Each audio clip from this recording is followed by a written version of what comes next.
Yeah, it's when you go on those things, you don't get to see people that much. But yeah, having a lot of friends and family there. Got to see a couple briefly Friday night at the hotel, and a couple after the game on Saturday, and that's always good. I mean, you going home, you want to put your best foot forward, mainly, because you got a lot of pride in Auburn and what we're trying to do here and build here, and you want to show that in front of people that you know a lot of them. So, and it's always good when you win and you fly home and you road win and all that. And, like I said, we knew it'd be tough. They had 2 weeks off. They like to be physical, and at the end of the day, our guys found a way to win and played solidly.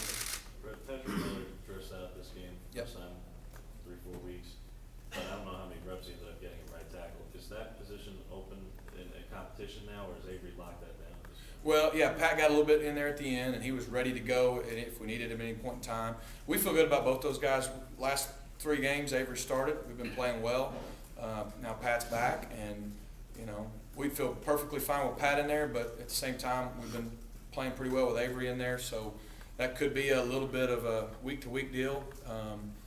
But we let those guys get split reps in practice each week, and they're both ready to play. And I don't see us changing a whole lot going forward.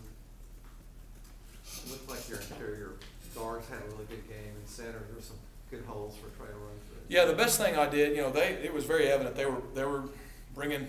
And after the first couple drives, they're putting more guys down there than you can block, and so naturally you've got to throw the football. And like I said, we were prepared to do that. But our front 5 offensive linemen were getting so much good movement on their defensive linemen and driving them back that our backs were able to make that extra guy that we can't block miss on a lot of occasions.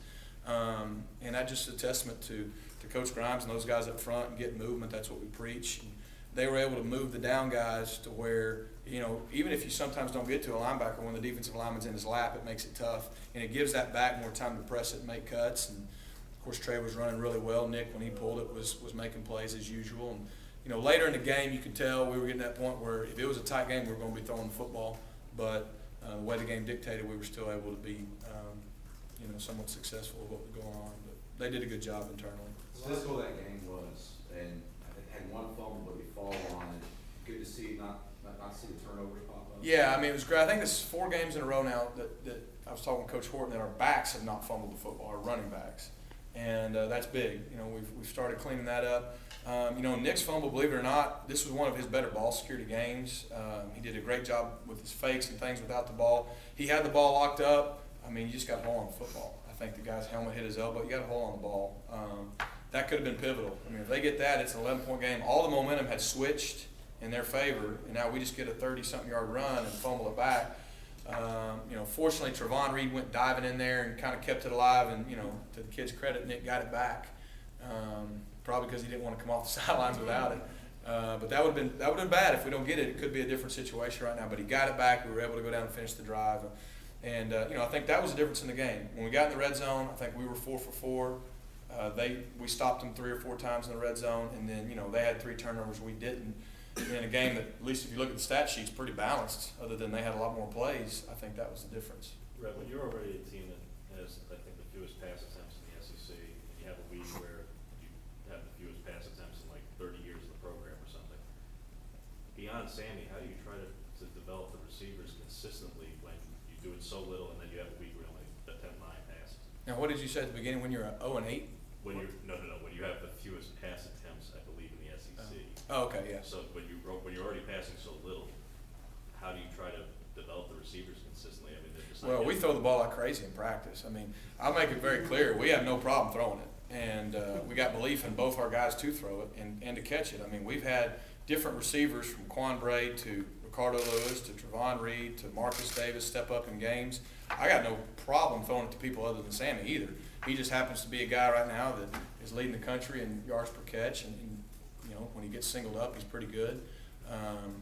Like I said, it was a weird game. I mean, to only attempt 9 passes is not normal for anybody, and it's just kind of weird the way it unfolded. But we work on it every week. We've got plenty of what we would call bullets or plays that we can throw the football and make plays other than just bubble screens. We got plenty of things we can do each week, and each game's different.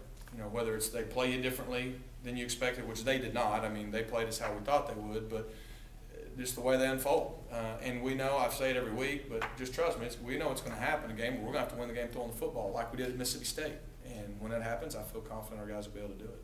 Were a lot of short passes right to the line of scrimmage? I mean, was that by design? Was that something? That was more because of the way they were playing us. I mean, they're bringing safeties down and squeezing their linebackers in. They're giving you bubble screens. You know, they're giving you little hitches. They're giving you those things.